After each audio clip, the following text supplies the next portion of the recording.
Hi all!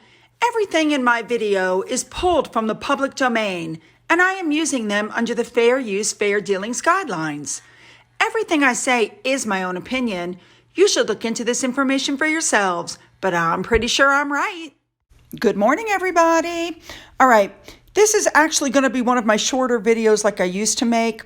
This is mostly about the Queen's Platinum Jubilee celebrations kicking off, but there are a few little small tidbits at the end that we had to throw in there and cover. So let's just jump in with both feet and get there, shall we? Let's go. We're going to start off with these fabulous photos of the Queen. She now officially is the first British monarch to ever mark 70 years on the throne. And she was at Sandringham House today having a reception. The Queen actually got to meet up with the young lady who created the coronation chicken dish, and she got to see her again today and say hello, which I thought was really sweet. She was in the room where they were hosting a reception. She was taken over to a cake, and she, in her customary style, said, I'm just going to stick a knife in this cake and let other people cut it. Here's a small video clip for you to watch just to show you. This woman is so humble. So watch this. To cut the first slice. I did remark that it was upside down and you wouldn't be able to see what was on it. I thought it had to be upside down for the press. As they can see. I don't matter. Well, I think I can probably read it upside down too. I think you probably can. The Queen's Platinum Jubilee. Yes. That's very nice.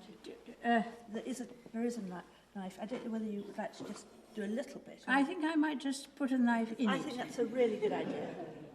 See if it works. Oh yes, it goes in beautifully. Beautifully. Somebody else can Finish it off. do the rest of it. Well done. She has so much grace and elegance, even for her age. I mean, she just looks so happy and phenomenal. Really. Love her. Now, ahead of the accession day, which is on Sunday, they released these pictures of the Queen in Windsor before she left for that celebration that you just saw. And she was being shown items from the archives of past jubilees, as well as a visit from one of her dogs, and looking at some of the well-wishing cards that were sent to her. God, fabulous. It also did not escape my attention when I was looking at this that the Queen is still wearing her wedding ring. How sweet is that?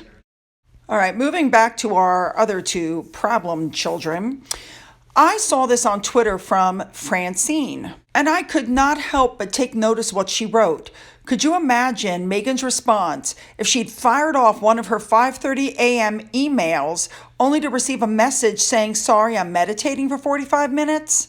Really, spot on comment. Remember, these were the people who were being contacted by her from 5:30 in the morning till midnight.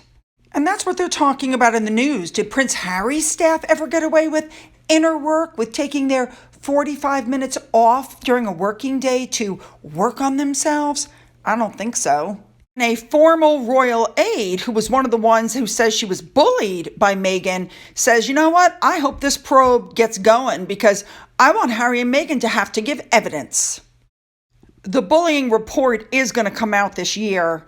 I'll be very interested and I'll be reading that with both hands. With all of this going on, Piers Morgan, of course, had something to say. You know I love Piers, and one of the reasons I love him is because he is for free speech. And he pointed out, rightly so, that Harry is now completely unrecognizable. He stated in this article that Harry is pouring out gormless gibberish in a new discussion about his views on mental health.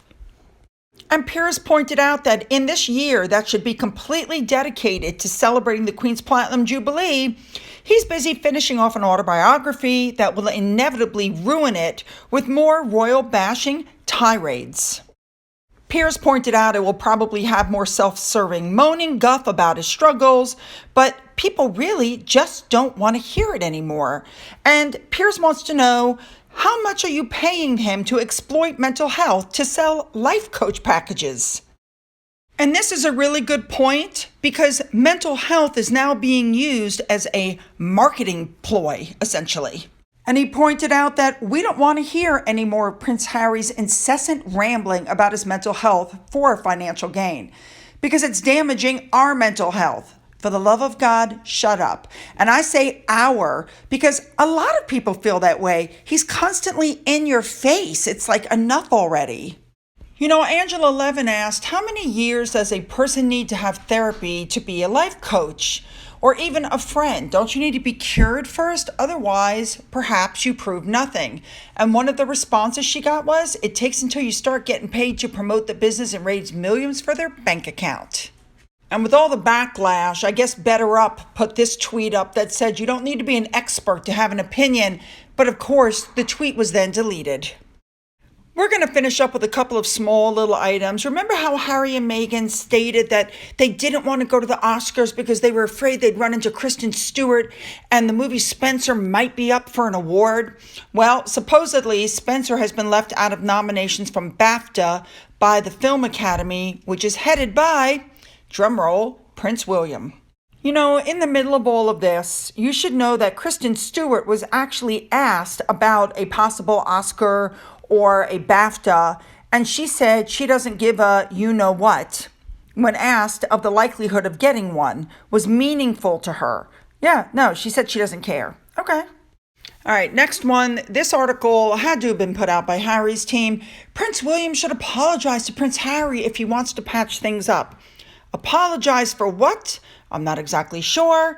There was nothing wrong with him telling Harry to slow down things with Meghan Markle because their relationship was going too fast. And as it turns out, William was right.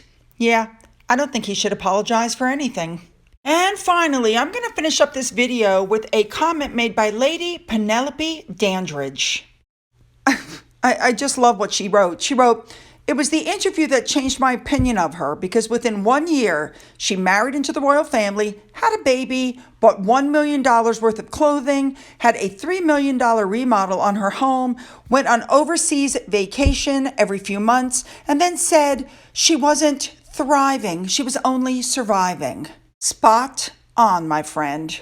So, don't forget to leave your comments. I want to hear what you think about the Queen's reception at Sandringham and about her looking at stuff that came from her ascension 70 years ago. I thought she looked absolutely just glowing.